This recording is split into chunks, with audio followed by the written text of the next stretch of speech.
Olá, nobres amigos, eu sou o Lucas Docas, Lucas Possalski II, e nesse vídeo aqui voltarei a falar sobre o treinamento dos guerreiros. Em especial, nesse aqui eu falarei sobre o treinamento dos guerreiros, mas no começo da Idade Média, uma vez que eu falarei mais sobre a guerra bárbara, sabe? Os invasores vikings, coisa assim. Não tanto sobre o cavaleiro, sobre o nobre, porque isso eu já falei no outro vídeo.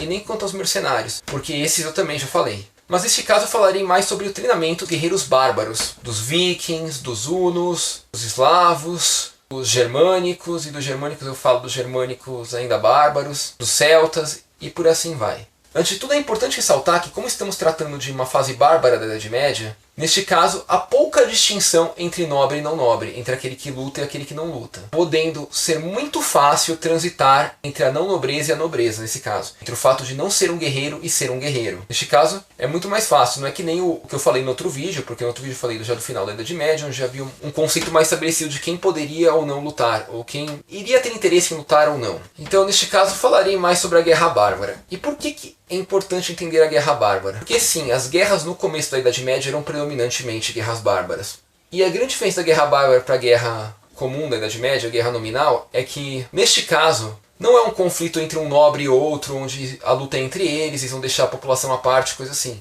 No caso da Guerra Bárbara, a população se envolve na guerra, seja para se defender, para ter que se defender ou morrer lutando, ou não lutando e ser prejudicada com isso, ou em alguns casos até membros civis indo atacar outros lugares. Outro conceito importante pensar nesse caso da Guerra Bárbara é a ideia de lutas entre povos e não lutas entre pessoas do mesmo povo. E um terceiro conceito importante da Guerra Bárbara é entender que os guerreiros que eram elevados à nobreza ou altas posições nos exércitos eram aqueles que lutavam melhor.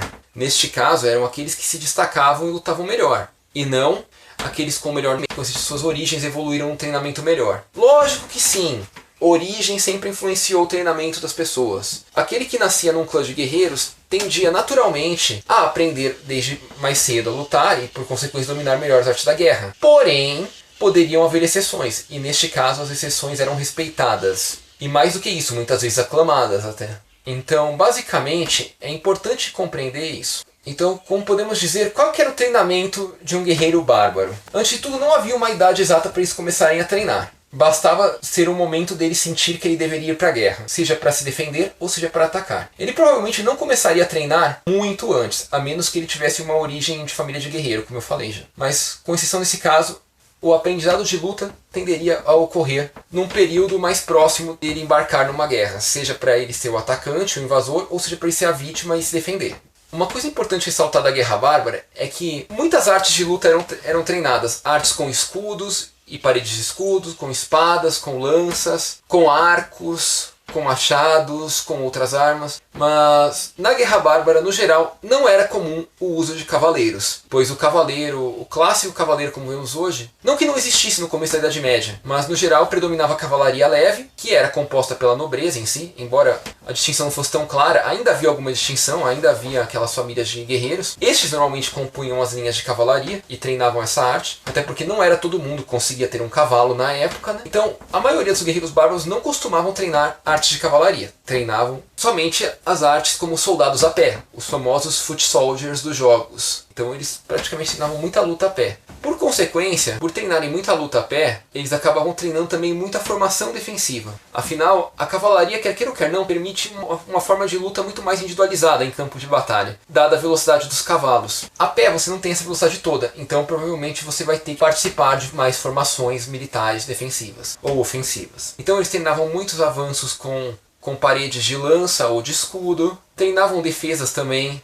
treinavam manobras militares no geral, estratégias, coisas assim. Treinavam formas de fazer cunhas, e sim, cunha era o formato em que os guerreiros adentravam as paredes de escudos. Eles também chamavam de dente de javali na época. E uma coisa muito interessante é que esses guerreiros bárbaros geralmente eram treinados uns pelos outros. Não haviam grandes mestres e mentores para treinar guerreiros bárbaros. No geral, eu vou pra guerra agora, meu vizinho já vai há algum tempo, eu peço para ele me treinar. Ou algum amigo meu que já é mais experiente, algum irmão, alguém que eu conheço que já está na guerra há um tempinho. Esse que provavelmente iria me ensinar, e não o mestre de armas de não sei aonde. Por sinal, manter mestres de treinamento era uma coisa mais voltada para a nobreza. E em alguns casos também para os mercenários, mas mais para a nobreza mesmo. mesmo. Não que esse mestre de armas fosse uma pessoa muito, vamos dizer assim, diferenciada do geral, porque normalmente ele seria só mais um membro da família que tivesse uma didática melhor para ensinar a lutar. Mas eu vou deixar isso para outro vídeo. Vou fazer um vídeo só sobre os mestres de armas e treinadores militares da Idade Média. Mas enfim, no caso do guerreiro bárbaro, ele normalmente seria treinado por um igual a ele, que talvez já dominasse a arte da luta. Ou até, em alguns casos, ele ia treinar com um igual que não dominasse, para ambos poderem praticarem juntos e evoluírem na arte. Lógico, quando acontecia um caso que nem esse, era natural que eles tivessem técnicas de luta mais rudimentares.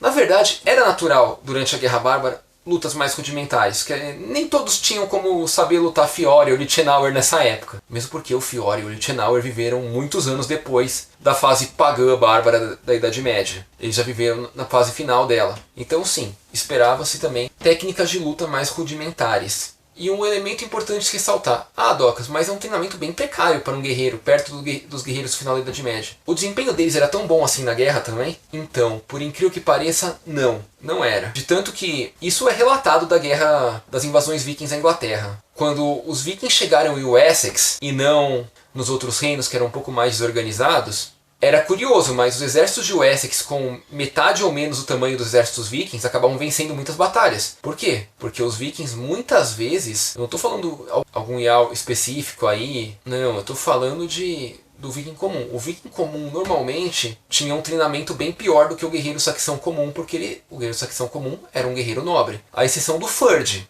Aí o Fyrd era outra história. E aí o viking comum, o viking menos treinado, menos preparado, conseguia lidar com o Fyrd muito bem, muitas vezes. Mas quando ele tinha que enfrentar, por exemplo, um guerreiro profissional saxão, mesmo que não fosse lá o rei ou um grande nobre em si, ele acabava perdendo, porque o viking era um fazendeiro que passou a treinamento depois de uma idade, enquanto o guerreiro saxão, em alguns casos, já seguia o exemplo que eu falei do final da Idade Média do outro vídeo, de treinar desde criança, desde novinho. Então, por consequência, ele tinha um treinamento melhor, acabava saindo melhor muitas vezes. Então, há relatos de batalhas onde tipo Essex tinha 300 soldados, estava lutando tipo contra 900 soldados vikings e o Essex venceu, mas em função desse detalhe que eu falei aqui. Porém, é lógico, é muito melhor ter algum treinamento, mesmo que precário, do que não ter nenhum. Mas bom, meus amigos, acho que por esse vídeo é isso. Espero que tenham compreendido, que tenha sido um vídeo legal e útil para vocês. Se gostaram, por favor, deixe o seu like. Não é inscrito, por favor, se inscreva, que ajuda muito a gente. Acha que esse vídeo pode ser útil para alguém? Compartilhe com essa pessoa. Além de estar nos ajudando, você estará difundindo um conhecimento valioso aqui. Obrigado e até a próxima, nobres amigos.